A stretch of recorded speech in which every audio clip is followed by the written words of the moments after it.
Good day. Welcome. In this opportunity, we will acknowledge the Renaissance as the literary period. In order to do it, I have some questions for your reflection. You can write it down and see how accurate your answers were.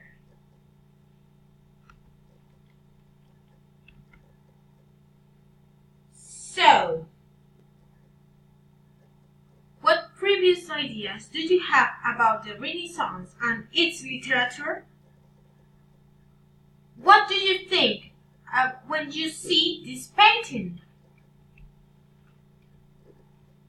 For your information, this painting is called The Seeds and Fruits of English Poetry by the British painter Ford Madox Brown.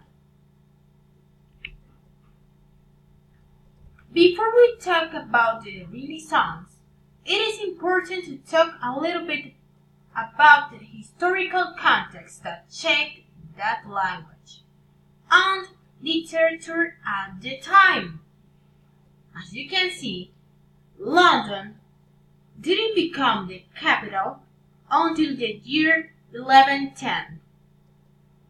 Other important event that affected their thinking was the Black Death in 1350.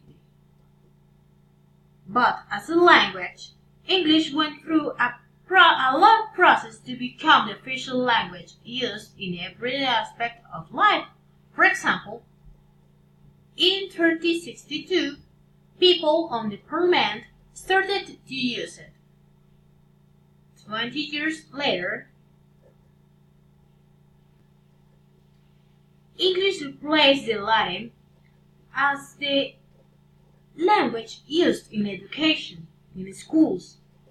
Soon after, Henry IV became the first English-speaking monarch, and almost a century later, the first printing presses appeared. Nevertheless, if we are going to talk about the Renaissance, it's important to mention the Tudors bloodline. The Tudor family is closely related to this literary period, as you will see in a moment. So, we have to mention Henry VIII, who won the War of the Roses in 1485 and became the first Tudor in the English monarchy. So, here's where the fun begins.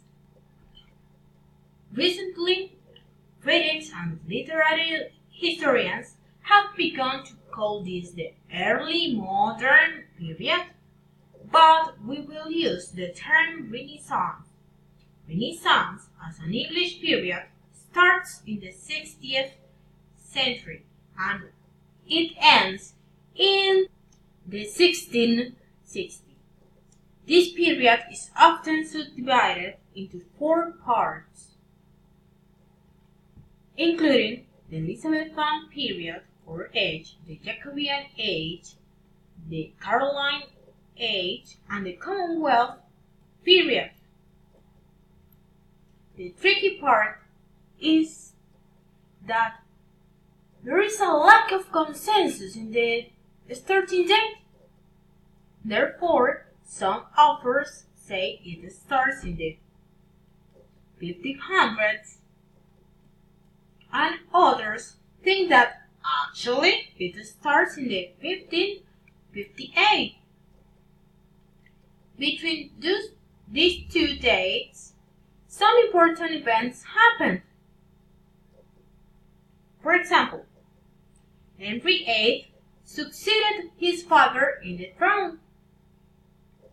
Martin Luther started the reform with his thesis, and this inspired the protection of vernacular liturgy.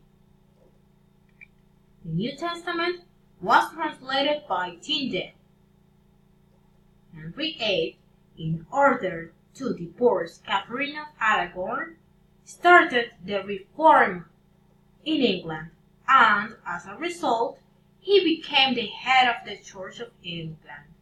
And yeah, that is part of the plot in The Other Boleyn Girl.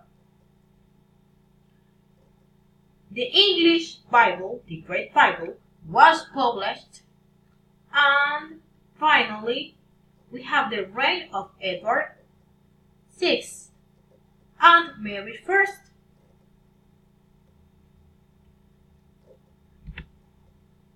We have to stop for now.